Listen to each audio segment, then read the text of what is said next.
மக்களே, கள்ளக்குறிச்சியில இன்னைக்கு காலையிலேருந்து நான் வந்து நியூஸ் பார்த்துட்டே இருக்கிறேன். ஸோ ரெகுலரா வந்து பார்த்தீங்கன்னா, ஃபர்ஸ்ட்டு வந்து நேத்து நைட்டே நான் பார்த்தேன். ஒரு 5 பேர் அப்படின்னு சொன்னாங்க. சரி ஓகே 5 பேர் அப்படின்னு நினைச்சேன். அதுக்கப்புறம் பார்த்தீங்கன்னா, காலையில எழுந்து பார்க்கறதுக்குள்ள 8 பேர்னாங்க, 10 பேருன்னாங்க. இப்ப பார்த்தீங்கன்னா 40 பேர் வரைக்கும் அஃபிஷியலா வந்து சொல்லியிருக்கிறாங்க. இன்னும் வந்து இந்த டோல் வந்து உயரும் அப்படின்றது வந்து சொல்றாங்க. நெறைய பேர் கவலைக்கிடமா இருக்கிறாங்க அப்படின்னு சொல்றாங்க. ஆண்டவன் அருளால அவங்க வந்து இதுலேருந்து தப்பிச்சு அவங்களோட உயிர் வந்து பாதுகாக்கப்படணும் அப்படின்றத நானும் வந்து வேண்டிக்கிறேன். ஸோ முதல்ல இந்த கள்ளக்குறிச்சி இந்த கள்ளசாராய விபத்து இதை நம்ம போகிறதுக்கு முன்னாடி நான் என்னோட சின்ன வயசுல இருந்த எக்ஸ்பீரியன்ஸ் உங்களோட ஷேர் பண்ணணும் அப்படின்னு நினைச்சேன். ஸோ நாங்கள் வந்து பார்த்தீங்கன்னா நாடோடிகளாக இருந்த காலகட்டம் இருக்குது. நான் பிறந்து வளர்ந்தது திருப்பெரும்புதூராக இருந்தாலும் நான் வந்து பார்த்தீங்கன்னா ஒரு காலத்தில் 1996 ஒரு ஹாலிடே லீவில் வந்து வீட்டில் இருக்கும்போது எங்கள் ஃபேமிலிக்குள்ளே ஒரு பிரச்சனை. ஸோ அதனால் வந்து நாங்கள் உடனடியாக வீட்டை விட்டு போகிற மாதிரியே ஒரு சுச்சுவேஷன் வந்தது. ஸோ நாங்கள் வீட்டை விட்டு வெளியில் போகிறோம். டிராக்டர் எடுத்துக்கிட்டு நாங்கள் நாடோடிகள் மாதிரி ஒரு 10 வருஷம் சுற்றினாங்க. 1996 2006 வரைக்கும் நாங்கள் சுத்தாத ஊர் கிடையாது. அதில் நாங்கள் வந்து திருவிக நகர் இருக்கு இல்லைங்களா, கொளத்தூர்.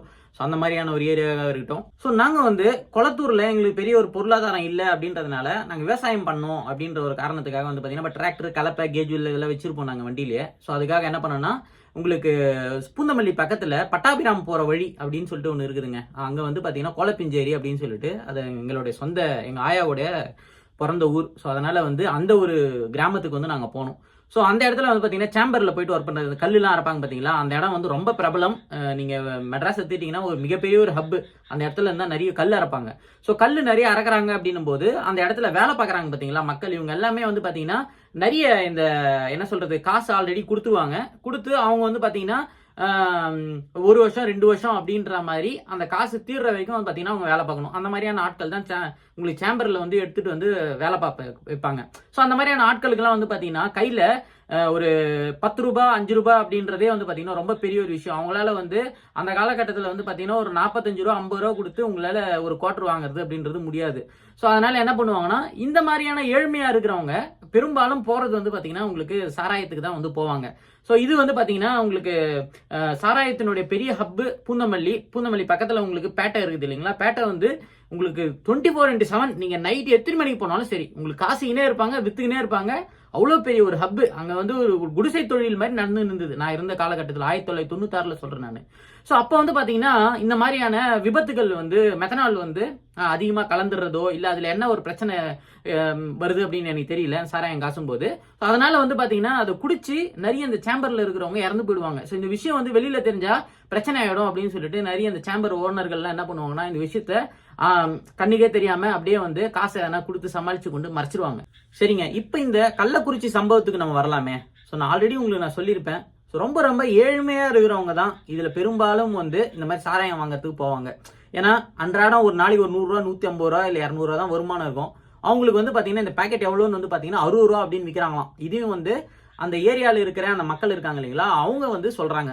ஸோ இது வந்து பப்ளிக்காக ஒரு இடத்துல ஒரு சுற்றி வீடுங்கள்லாம் இல்லாமல் ஏதோ ஒரு காட்டுக்குள்ளே காசி அதை எடுத்துன்னு வந்து ஏதோ ஒரு முளையில் ஒரு டொக்குல போட்டு விற்கிறாங்க அப்படின்றது இல்லாமல் பப்ளிக்காக லிட்ரலாக சுற்றி வீடுங்க இருக்குது, பக்கா ஒரு ஏரியாங்க. ஸோ அந்த ஏரியாவில் வந்து லிட்ரலாக வந்து இது வித்துட்டு இருக்கிறாங்க. ஸோ இது வந்து அப்பட்டமாக வந்து தெரியுது. போலீஸுக்கு வந்து தெரியாமல் இந்த மாதிரி ஒரு தொழில் நடந்துட்டு இருக்குமா, இது அந்த அளவுக்கு மறைமுகமாக நடக்கிற தொழில் மாதிரி வந்து தெரியல. ஏன்னா இதை சொல்றது வந்து பார்த்தீங்கன்னா அந்த ஏரியாவில் வாழ்ந்துட்டு இருக்கிற ஒரு லேடி வந்து ஒரு பேட்டி வந்து கொடுத்துருந்தாங்க. அவங்க சொல்றது என்னன்னு வந்து பார்த்தீங்கன்னா, ஏங்க ரெகுலராக ஆளுங்க வருவாங்க போவாங்க, நிற்க விட மாட்டாங்க. உடனே வந்து பாக்கெட்டை கையில் கொடுத்து 60 ரூபா கொடுத்துட்டு வாங்கிட்டு போயினே இருப்பாங்க. நீங்கள் நின்னீங்கன்னா வந்து போலீஸ் பிரச்சனை வரும், போயிடுங்க அப்படின்னு அவங்க சொல்றதை வந்து இவங்க வந்து கேட்டிருக்கிறாங்க. ஸோ அது மட்டும் இல்லாமல் அவங்க சொல்கிற விஷயங்கள் என்னன்னா, இதை போயிட்டு நம்ம போலீஸ் ஸ்டேஷனில் கம்ப்ளைண்ட் கொடுத்தா கூட த்ரெட் வந்து டைரெக்டாக எங்களுக்கு வருது, அதனால எங்களுக்கு இதுக்கு இந்த தலைவலி அப்படின்றதுனால நாங்கள் ஒதுங்கி இருந்துடும் அப்படின்னு வந்து சொல்கிறாங்க. ஸோ இந்த மாதிரியான விஷயங்கள் பார்க்கும்போது வந்து பார்த்தீங்கன்னா போலீஸுக்கு இது தெரியாமல் நடந்து இருக்கிறதுக்கு வாய்ப்புகள் இருக்கா அப்படின்றத நான் உங்ககிட்டயே ஒரு கேள்வியாகவே நான் உங்களுக்கு வச்சிடுறேங்க. ஸோ அடுத்தது, இது மாமூல் இல்லாமல் நடக்கிற ஒரு தொழிலா அப்படின்ற அந்த ஒரு பார்வையும் நீங்களே வந்து என்ன அப்படின்றத கருத்துரை பகுதியில் வந்து ஷேர் பண்ணுங்க. ஸோ அடுத்து வந்து பார்த்தீங்கன்னா அந்த லேடி வந்து இன்னொரு பர்டிகுலராக என்ன சொல்கிறாங்க அப்படின்னா, விழுப்புரத்தில் ஒரு வருஷத்துக்கு முன்னாடி ஒரு 11 பேர் வந்து இறந்தாங்க பார்த்தீங்களா. ஸோ இந்த விழுப்புரத்தில் இந்த ஒரு விஷசாராயம் குடிச்சு வந்து இறந்தவங்க. அதனால வந்து பார்த்தீங்கன்னா இந்த இடத்துலையும் இப்போ பர்டிகுலராக இந்த கள்ளக்குறிச்சியில் இந்த ஒரு கடை நடந்துச்சு பார்த்தீங்களா. ஸோ அந்த இடத்துல வந்து ஒரு 3-4 மாதத்துக்கு வந்து அவங்க விற்காம தாங்க இருந்தாங்க. அதுக்கடுத்து வந்து பார்த்தீங்கன்னா திருப்பி அந்த ஒரு விழுப்புரம் பிரச்சனை அடங்கின உடனே திருப்பி இந்த இடத்துல வந்து அவங்க பாட்டு அவங்க தொழிலை வந்து ஆரம்பிச்சிட்டாங்க அப்படின்றத நம்ம பார்க்குறோம். ஸோ இந்த விழுப்புரம் பிரச்சனையிலையும் நீங்கள் எடுத்துக்கிட்டீங்க அப்படின்னா அப்பவுமே வந்து அந்தந்த ஏரியாவில் இருக்கிற எஸ்பியை வந்து டிரான்ஸ்ஃபர் பண்ணுறது, இல்லைன்னா வந்து அவங்களை டெம்பரரி வந்து சஸ்பென்ஷன் பண்ணுறது, இந்த மாதிரியான மொத்தமாக கூண்டோட வந்து இடத்த மாற்றி விடுறது. கூண்டோட இடத்த மாற்றி விட்டு என்னங்க ஆக போகுது? திருப்பியும் வந்து அவங்க எப்போ வந்து அவங்க கவர்மெண்ட் ஒர்க்கர்ஸாக இருக்கிறாங்களோ, ஸோ அவங்க எம்ப்ளாயிஸாக இருக்கிறாங்களோ, அவங்க எதனா ஒரு வழி மூலியமாக திருப்பியும் வந்துடுறதை நம்மளால வந்து பார்க்க முடியுதா இல்லையா? ஸோ உதாரணத்துக்கு எடுத்துக்கோங்க, நானே வந்து பார்த்தீங்கன்னா விஓன்னு இருப்பாங்களே, வில்லேஜ் அட்மினிஸ்ட்ரேட்டிவ் ஆஃபீஸர், அவர் பக்காவாக லிட்ரலாக காசு வாங்கி அதை கையும் காலவுமா வந்து பிடிச்ச ஒரு கேஸுங்க. அவர் வந்து பார்த்தீங்கன்னா ஒரு 5 வருஷம் 6 வருஷம் போராடி இருப்பாருன்னு நினைக்கிறேன். ஏதோ ஒரு லூப் மூலியமா திருப்பி வந்து அதே விஓவாக சேர்ந்து அதுக்கப்புறமா வந்து அவர் இறந்து போனார், பென்ஷன் அமௌண்ட் மொத்தமாக வாங்கிக்கிட்டு. ஸோ இந்த மாதிரியான கேஸுகளை நம்ம பார்க்கும்போது கவர்மெண்ட் வந்து ரொம்ப ஸ்ட்ராங்கான ஒரு நடவடிக்கை எடுத்து கவர்மெண்ட் எம்ப்ளாயி அப்படின்னா எதனா ஒரு லூப் ஹோல் மூலியமா எஸ்கேப் ஆகாம அவங்களுக்கும் வந்து சாதாரண மனிதர்கள் மேல நீங்க குண்டாஸ் போடுறீங்களா இல்லையா?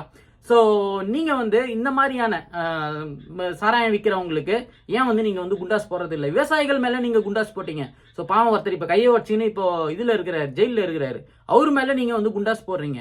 ஸோ அப்படி இருக்கிற பட்சத்துல ஏன் வந்து இந்த மாதிரியான இப்போ பர்டிகுலரா இந்த கள்ளக்குறிச்சியில இந்த இடம் இவர் வித்தாரு பார்த்தீங்களா, அவரும் வந்து இறந்து போயிட்டாரு. ஸோ அவர் மேலேயே நிறைய கேசஸ் இருக்கு அப்படின்னு வந்து சொல்லப்படுதுங்க. அப்படி இருக்கிற பட்சத்துல ஏன் இவங்க மேலாம் வந்து சிவியரா இந்த குண்டாஸ் ஆக்ட்லாம் போட்டு நீங்க வந்து ஆக்ஷன் எடுக்கிறது இல்லை அப்படின்ற ஒரு கேள்வியும் வந்து பொதுவாகவே எல்லாரும் மனசுக்குள்ளேயும் எழக்கூடிய ஒரு விஷயம் தான். பர்டிகுலரா உங்களுக்கு போலீஸ் டிபார்ட்மெண்ட் அப்படின்னாலே எனக்கும் வந்து ஒரு சாஃப்ட் கார்னர் இருக்கு. கண்டிப்பா வந்து எல்லாருமே வந்து குறை சொல்லிட முடியாது. நிறைய நல்லவர்கள் இருக்காங்க. ஸோ எனக்கு தெரிஞ்சவங்களும் நிறைய பேர் இருக்காங்க. பட் ஆனா இந்த மாதிரியான ஒரு சில நபர்களை தலையெடுக்கிறதுக்கு பர்டிகுலரா வந்து பாத்தீங்கன்னா இது சிஎம் உடைய ஸ்டேட்டு கீழே வந்து கண்ட்ரோல்ல இருக்கக்கூடிய இந்த ஒரு போலீஸ் டிபார்ட்மெண்ட்டை இது சிஎம் உடைய ஒரு கவனக்குறைவா இல்ல அவர் வந்து சரியா இவங்களை வந்து மானிட்டர் பண்ணலையா அப்படின்ற ஒரு கேள்வி வந்து எல்லார் மனசுக்குள்ளேயும் எழக்கூடிய ஒரு விஷயமா தான் இருக்குதுங்க. சரிங்க, ஒரு முக்கியமான ஒரு விஷயம் நம்ம பார்க்கலாம். இந்த கள்ளசாராயத்தினால குடிச்சு உயிரிழந்தவங்களை நீங்க எடுத்துக்கிட்டீங்க அப்படின்னா எல்லாருமே வந்து மிடில் கிளாஸா இல்ல அப்பர் கிளாஸா அப்படின்னு வந்து பாத்தீங்கன்னா அது வருமானத்தின் அடிப்படையில அவங்கெல்லாம் வந்து பாத்தீங்கன்னா ஒரு நாளைக்கு அவங்க போயிட்டு ஏதோ ஒரு தொழில் பண்ணி ஒரு 200 ரூபா அவங்களுக்கு கூலி வாங்கிட்டு வந்தாதான் வந்து அவங்க குடும்பமே வந்து சாப்பிடுது அப்படின்னு பார்க்க முடியுதுங்க. ஸோ அது மட்டும் இல்லாமல் அவங்க வந்து பார்த்தீங்கன்னா ஒரு 200 ரூபா சம்பாதிக்கிறாங்க, அதில் ஒரு 60 ரூபா வந்து குடிச்சிட்டு நம்மளோட வழி வந்து போக்கணும் அப்படின்றதுக்காகவோ இல்லை மதுவுக்கு அடிமையாகியோ குடிக்கிறவங்க நம்மளால வந்து பார்க்க முடியுது. மிச்சம் இருக்கிற காசை அவங்க ஃபேமிலி கொடுத்து அதை வச்சு தான் வந்து அவங்க குடும்பமே வந்து ரன் ஆகிட்டு இருக்குதுங்க. ஸோ அப்படி இருக்கிற பட்சத்தில் உங்களுக்கு எப்பயுமே இந்த லோ காஸ்ட் சரக்குகளுக்கு வந்து என்றைக்குமே வந்து இந்த மாதிரியான ஆட்கள் ஒரு 200 ரூபா 300 ரூபா சம்பாதிக்கிறவங்களுக்கு அதுதான் வந்து பிரதானமாக இருக்குது. ஏன்னா அவங்களால வந்து ஒரு குவார்டர் வந்து 120 ரூபாயோ 130 ரூபாயோ கொடுத்து வந்து அவங்களால வாங்க முடியறது இல்லை. ஸோ இப்போதான் வந்து பார்த்தீங்கன்னா தமிழ்நாடு அரசாங்கமே வந்து டாஸ்மார்க்கை வச்சு நீங்கள் வந்து ரெகுலேட் பண்ணி உங்களால் வந்து விற்க முடியுது அப்படின்ற பட்சத்தில் எதனால கள்ளுக்கடைகளை உங்களால் ரெகுலேட் பண்ண முடியாமல் போச்சு? கள்ளுக்கடைகளை வந்து தமிழ்நாட்டில் எதுக்கு வந்து மூடினீங்க? ஸோ இப்போ எனக்கே எடுத்துக்கிட்டீங்க அப்படின்னு வந்து பார்த்தீங்கன்னா எனக்கு பணம் சாலைகள் இருந்தது. அப்போ பணம் சாலைகளில் எனக்கு 200 மரம் 100 மரத்துக்கிட்ட இருந்ததுங்க. இப்போ வந்து பார்த்தீங்கன்னா ஆல்மோஸ்ட் பெரும்பாலும் வெட்டியாச்சு. ஸோ அப்போ வந்து எங்களுக்கு ஒரு பிரதான வருமானமாக இருந்தது. எங்களுக்கு வருமானம் இருந்தது அப்படின்றதுனால கள்ளுக்கடைகள் வந்து இருக்கணும் அப்படின்னு நான் வந்து சொல்ல வரல. ஸோ முதல்ல வந்து பார்த்தீங்கன்னா என்றைக்குமே இந்த சாராயத்துக்கு ஈக்குவலண்ட்டாக உங்களுக்கு சீப் காஸ்ட்டில் உங்களுக்கு கிடைக்கிறது வந்து பார்த்தீங்கன்னா கல். ஏன்னா அந்த காலத்தில் வந்து பார்த்தீங்கன்னா நான் குழந்தையா இருக்கிற காலகட்டத்திலேயே உங்களுக்கு கல்லுன்றது ஒரு மலிவு விலையில நம்மளுக்கு வந்து கட்சிட்டு இருந்தது. கல் உங்களுக்கு போனதுக்கு அப்புறம் தான் வந்து பார்த்தீங்கன்னா எல்லாரும் இந்த சாராயம் பக்கம் வந்து போக ஆரம்பிச்சாங்க. ஸோ அதனால உங்களுக்கு இயற்கையாக கிடைக்கக்கூடிய இந்த பணம் சாறுகள்ல இருந்து இந்த கல் வந்து தயாரிக்கிறாங்க. அப்படி இருக்கிற பட்சத்தில் உங்களால் ஏன் வந்து இந்த கல்லுக்கடைகளை மூடினீங்க? எதனால உங்களால் வந்து ரெகுலேட் பண்ண முடியல? உங்களால் டாஸ்மார்க் வச்சு உங்களால் வந்து ரெகுலேட் பண்ணி ப்ராப்பராக பண்ண முடிகிற பட்சத்தில் எதனால வந்து இந்த கல்லுக்கடைகளை வந்து உங்களால் திறக்க முடியல அப்படின்ற ஒரு கேள்வி பெரும்பாலும் எல்லாரும் மனசுக்குள்ளே எழக்கூடிய ஒரு விஷயமா தாங்க இருக்குது. என்னன்னா நீங்க கல்லுக்கடைகளை பத்தி பேசுறீங்களே, அப்போ வந்து தமிழ்நாட்டில் மது சுத்தமா வந்து ஒழிக்கவே முடியாதா? நீங்களே வந்து கல்லை வந்து ரெக்கமெண்ட் பண்றீங்களா அப்படின்னு வந்து கேட்டீங்கன்னா என்ன பொறுத்த வரைக்குமே மது நாட்டுக்கும் வீட்டுக்கும் உயிருக்கும் கேடு அப்படின்றதுல எந்த ஒரு மாற்று கருத்தும் கிடையாதுங்க. பட் ஆனா நீங்க எல்லாரையுமே வந்து தடுத்து நிறுத்தி நீங்க வந்து குடிக்காம இருங்க அப்படின்னு வந்து நம்ம எல்லாரையும் தடுத்து நிறுத்துறதுன்றது கிட்டத்தட்ட வந்து முடியாத ஒரு காரியம். அப்படி இருக்கிற பட்சத்துல எதை வந்து நம்ம இந்த ரிஸ்க் ஃபேக்டரை இந்த மாதிரியான கள்ளசாராயங்களை வந்து நம்ம குறைச்சு இந்த மாதிரியான நேச்சுரலா இருக்கக்கூடிய விஷயங்களை நம்ம இந்த பனை மரங்களா இருக்கட்டும், இதனால வந்து பாத்தீங்கன்னா பனை மரத்துடைய வளர்ச்சிக்கும் நம்ம தமிழ்நாட்டில் வந்து பாத்தீங்கன்னா பனை மரங்கள் வந்து நிறைய நானே வந்து வெட்டிட்டேன் அப்படின்னு சொல்றேன். அது காரணம் என்னன்னு பாத்தீங்கன்னா பெரும்பாலான விவசாயிகளுக்கு வருமானம் இல்லை அப்படின்னா வருமானம் இல்லாததுக்கு சரி மரத்தை வெட்டி வித்தாவது நம்மளுக்கு ஏன்னா காசு வருமே அப்படின்ற ஒரு காரணத்துக்காக தான் விற்கிறாங்க. யாரும் வந்து இன்டென்ஷனலா வெட்டணும் அப்படின்ற ஒரு அவசியம் கிடையாது. சரிங்க, உங்களுடைய கருத்துக்கள் இங்கே வரவேற்கப்படுகின்றன. உங்களோட கருத்துக்கள் எதனா இருந்தது அப்படின்னா தவறாம கருத்துரை பகுதியில் வந்து பகிருங்க.